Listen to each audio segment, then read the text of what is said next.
I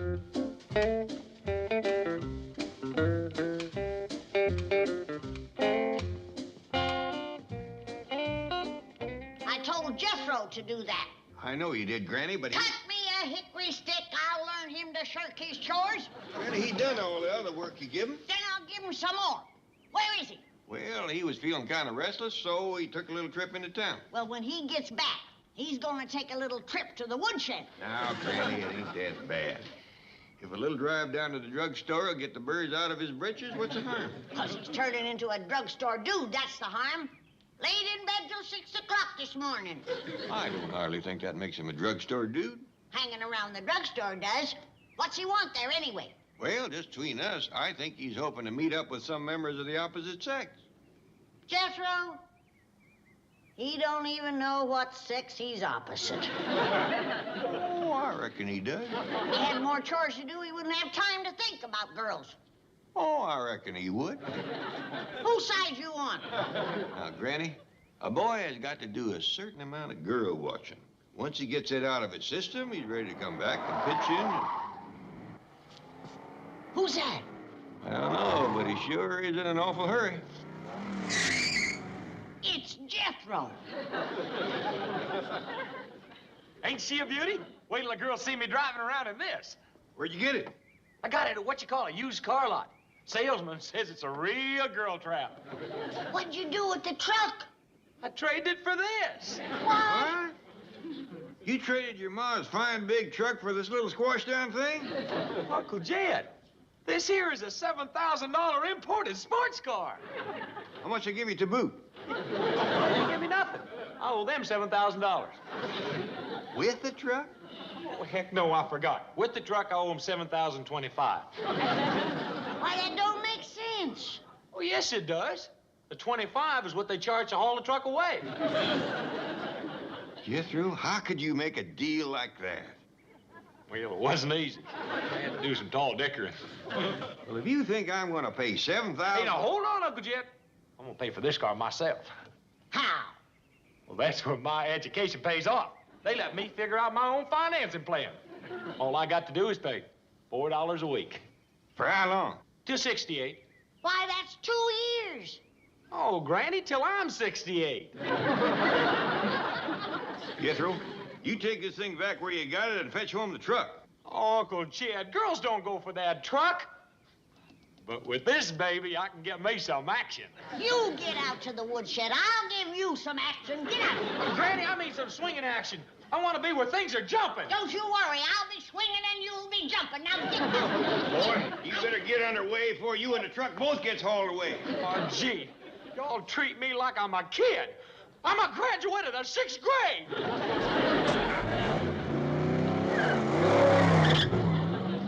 Here's what too much education has done. That and city living. Now, Granny. What he needs is work. Work and more work. Chores from sunup till sundown. That'll keep his mind off the girls. I don't believe there's enough chores on this place to do that. Then when he's done here, I'll hire him out to the Drysdales. Now, Granny, let's handle this ourselves. Mr. Drysdale got his hand full with big, important things.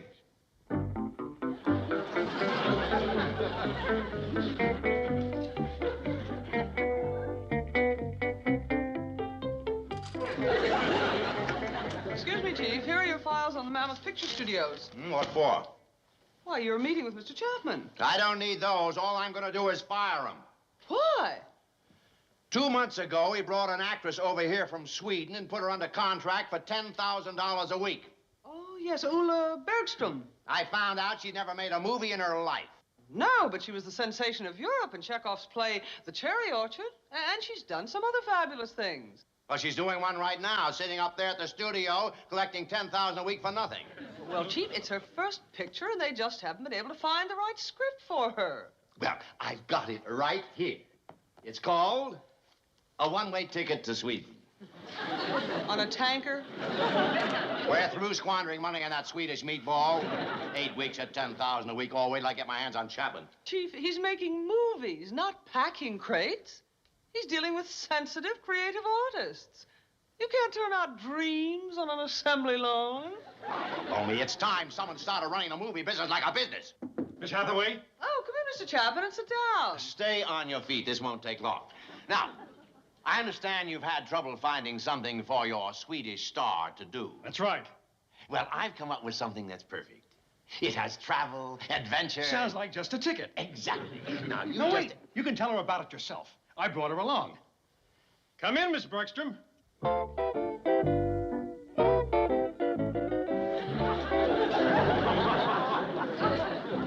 Miss Ulla Bergstrom, Miss Hathaway. How do you do? And here's the real boss of the studio, our banker, Mr. Milburn Drysdale. Mr. Drysdale, it's a great pleasure. I've heard such wonderful things about you. Mr. Drysdale has an idea for you. You have? Forget it. It's terrible. But don't you worry. We'll have something just right for you, no matter how long it takes. Mr. Chapman is about ready to send me back to Sweden. What? 8 weeks at $10,000 a week.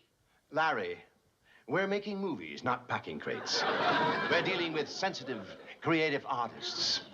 You can't turn our dreams on an assembly line. That was beautiful. Well, it just happens to be the way I feel. Now get busy and find something worthy of her talent. There's a part I'd love to play, but Mr. Chapman does not think I should attempt it. Oh, why not? Well, it's a part of a poor sharecropper's daughter. She'd have to talk with a backwoods accent. I can do it. I know I can. Oh, it's a real challenge. Please give me the chance. What's the problem, Chapman? I speak to you alone. Excuse us for a moment. Make that half a moment. Mr. Drysdale, she's from the European School of Realism. She wants to go to the backwoods to learn the authentic accent and mannerisms before we start the picture. So that could take another 3 months. And at $10,000 a week. Think it over. Chief, I couldn't help but overhear. May I offer a possible solution? There isn't any. But there is. Miss Bergstrom could stay with the Clampetts and learn the backwoods accent and mannerisms while she's filming the picture. Yeah. Remind me to talk to you later about a raise.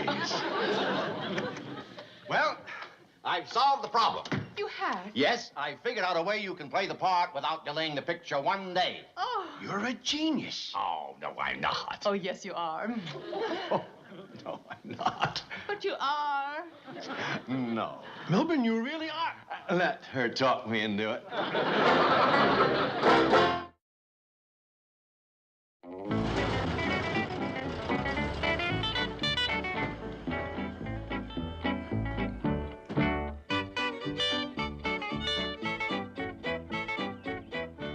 Jethro, wait till you see the chores that Granny's got for you to do. Oh, yeah? Well, you can tell Granny I'm running off to join the French Foreign Legion. What's the French Foreign Legion? That's where you go to forget a woman. What woman do you want to forget? Granny. Well, how come it makes you forget?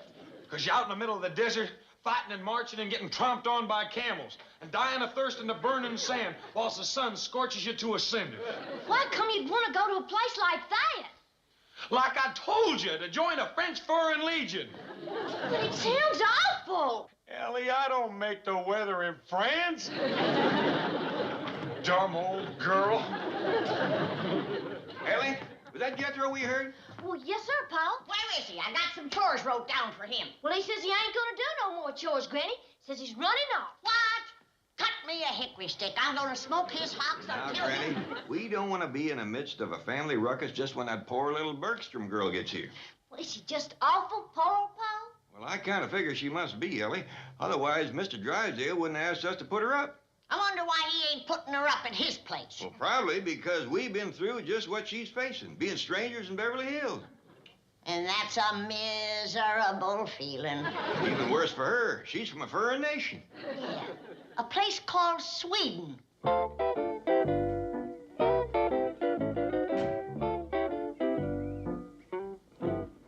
Is this how backwoods people live in your country? Well, no. The Clampetts happen to strike oil. But they haven't lost the speech and mannerisms of the hills. And here I can learn to play the part of a sharecropper's daughter. Yes, all you have to do is watch Ellie Mae. Mr. Drysdale, how long do you think I'll be staying here? Just long enough to pick up their way of speaking. Did you bring your tape recorder? Yeah, it's in my... Well, doggy, this must be the little Bergstrom girl. I wouldn't call her little, but she's pretty as a mess of hog jaws. Welcome as a new catalog. Miss Ula Bergstrom. This is Granny and Mr. Clampett. Howdy. Oh, and Ellie Mae. Oh, howdy. My, you sure are a tall drink of water. Where's Jethro? Oh, he's packing up to run away from home. Here's Elmer. You can have him while she's here. Come in. I got a mess of grits and sow belly on the stove. Mr. Drysdale, I've decided to think this over some more. Wait, you want the part, don't you? You know I do, but... Don't worry. You'll love the Clampetts. They're wonderful people. You can trust me. I'm a genius. Now, she'll be staying in with you, Ellie. Make sure that there's no critters in her bed. Yes, indeed. You know, Mr. Clampett, I didn't get to tell you much about Miss Bergstrom on the phone. Well, now, you just leave the getting acquainted to us, Mr. Drysdale. I reckon we know how to make her feel at home, huh, Granny? We've bedded down a passel of strangers in our day. Ain't had no complaints yet. I know, but Now, you get back to the bank and stop worrying about Miss Bergstrom. We'll treat her so many ways, she's bound to like one of them. Are you hungry? I'm not actually. I'd like to freshen up a bit. Would you like to take a dip in the cement pond? Cement pond? Ain't you never seen one of them? No, I don't think so. Sorry to be so long, Miss Ula, but I had to get Ralph out of your bed. What? Oh, he's just a little old gray squirrel. But he's getting a little nearsighted. Just don't stick your toes out from under the covers at night. Well, let's get the young lady settled in. Excuse me, ma'am, but what kind of hide is this? Alligator. I kind of thought that's what it was, but I didn't want to say nothing. That's gator, all right. That doggies, I'd have to be awful hard up to tote a suitcase made out of gator skin. Everything she has is made out of it, even her shoes. That Sweden must be crawling with them varmints. She's had a hard life, Jed. By doggies, it'll be a pleasure to see her face when she ties into her first possum.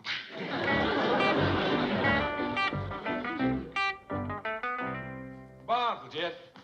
I'm running away from home. Yeah, that's what Ellie was telling us. All packed, I see. My clothes is. Now I'm gonna pack me some lunch. Pa, we's going swimming in the cement pond. Fine, Ellie. Oh, say goodbye to your cousin before he runs off. Goodbye, cousin. See you when you get back. I ain't coming back. This is goodbye forever. Okay. Bye forever. Come, Ula. Coming, Ellie.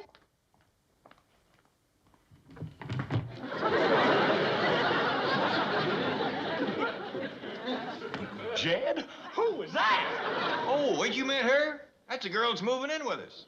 Moving in? That's right. Here? That's right. In this house? That's right. Yeah! Jethro! What's all this nonsense about you running away from home? Not me, Granny. No, ma'am, no. Never. Well, that's better. Now, you want to get out to the cement pond and saw me some firewood? Yes, ma'am, that's what I want to do. Right now, I sure do. You bet. Yes, ma'am. See that, Jed? One look at this hickory persuader, and he changed his mind. All he needed was one good look.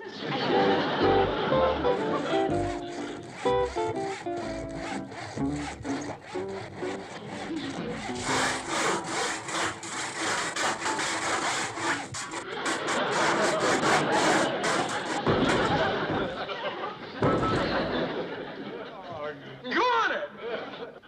Jethro, you better stop sewing for a while. Reckon I'm gonna have to. I done run out of benches.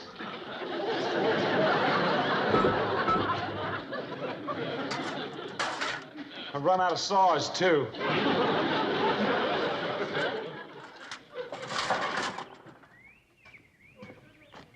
You certainly are strong, Jethro. No stronger than your average mule. You sawed right through those marble benches. I bet you could saw through anything. Shucks, heck, fire. Tarnation. Wait. Let me get my tape recorder. Or how do you want me to saw it? Straight across or down the middle? No, wait. You don't have to saw through the tape recorder. Oh, I can do it. I'm sure you can.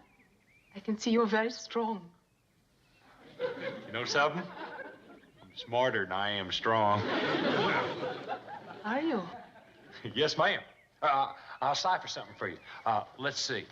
Let's go for a swim, shall we? Okay.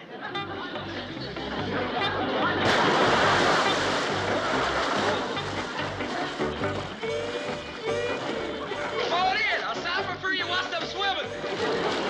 2 times 1 is 2. 2 times 2 is 4. 2 times 4 is 8.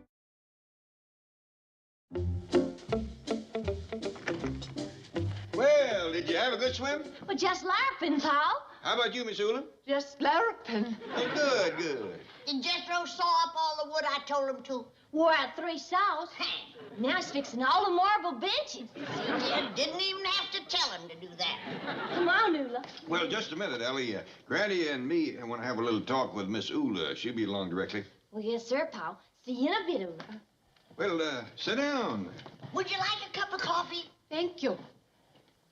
Well, tell me, Miss Ula, how long you been in this country? 2 months. What you been doing all that time? Not a thing. Just sitting around. And I'm so anxious to go to work. What kind of work do you want to do, honey? Act in the movies. You want to be a movie star? Well, I hope to be. That's why I came to Hollywood. Uh-huh. Well, you ever acted in the movies before? Not yet, but I know I can do it. What did you do before you left Sweden? I was working in the cherry orchard in Stockholm. Cherry orchard, huh? I was in it for 18 months. Well, you must have been pretty good. You ever think of doing that over here? Oh, please. It seems like I spent my life in the cherry orchard. Before Stockholm, I went from one end of Europe to the other doing the same thing. Of course, when you're good at something. No, thank you. I came here to be in the movies, and with your help, I know I can do it. Well, we'll do everything we can. Of course, there's a big jump from cherry orchard to movie studio. Oh, I see it as a challenge.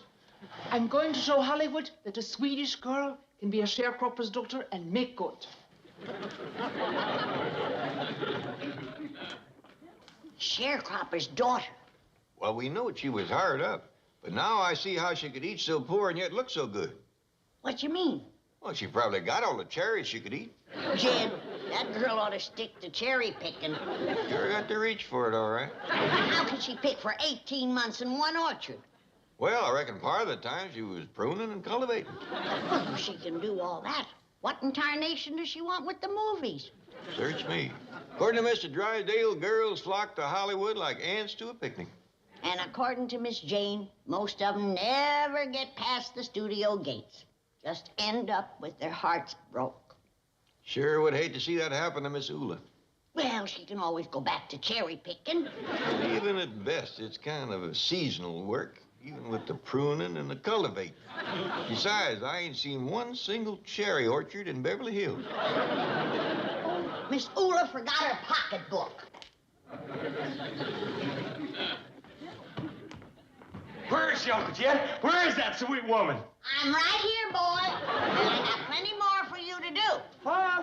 First off, take this to Miss Bergstrom. And then you can wash the windows. Yeehaw! Well, you see how happy and contented he is when he has lots of chores to do?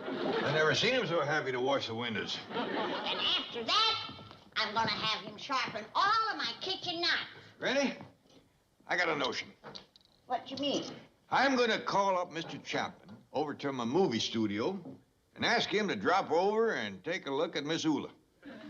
You mean you think... I grant you it's a 1,000,000 to 1 chance, but stranger things have happened. Excuse me, Just please. a moment. Now, what is it? Well, I thought we might talk about that raise. What raise? Well, the one you said we'd talk about because of my idea about Miss Bergstrom. Oh, yeah. All right. Let's talk about it. Well, what I meant, but can I have one? Absolutely not. Oh, excuse me, Mr. Drysdale. I just got a message to go up to J.D. Clampett's house. It's about Miss Bergstrom. Well, what are you doing here? Jed Clampett owns a studio. Get up there. I thought you ought to come along in case he's sore. After all, it was your idea. It was not. It was hers, right? Well, yes. And you wonder why I didn't give you a raise. Well, whoever had the idea, it wasn't me. And I'm not going to take the rap alone. Okay. If you don't have guts enough to face him alone, Miss Hathaway will go with you. Me? When you get back, we'll talk about another raise.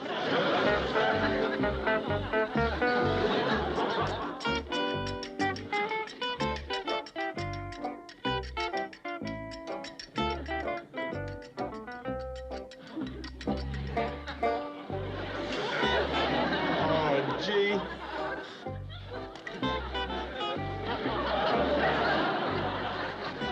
Jethro, Yes, ma'am. Oh, yes, ma'am. would you do me a favor? Anything, Miss Ula, anything. I'd climb the highest river or swim the deepest mountain. All I want you to do is help me with this movie script. Well, yeah, what do you want me to do? Produce it or direct it? No, I just want you to read this line for me. It's right here. Okay.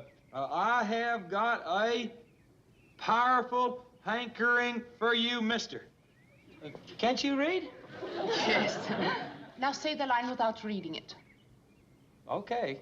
I have got a powerful hankering for you, mister. Just a moment. Let me get my tape recorder. He's had time to sharpen 24 knives and a barn full of tools by now. I have got a powerful hankering for you, mister. Say it again. I got a powerful hankering for you, mister.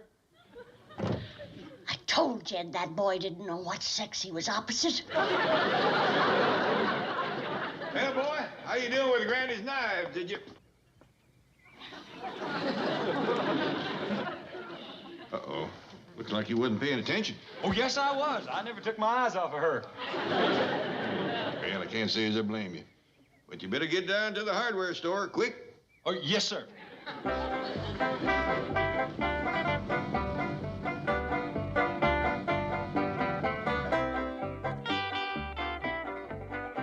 Where was Jethro going in such a hurry? To the hardware store. Catch him and you can ride along. Just a minute, Mr. Chapman. You see that little girl sitting over yonder?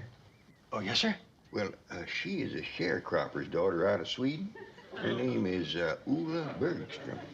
And I'd consider it a big favor if you was to put her in the movie. What? Just any little thing to get her started, and I'll see that you get a raise. But that girl... A raise?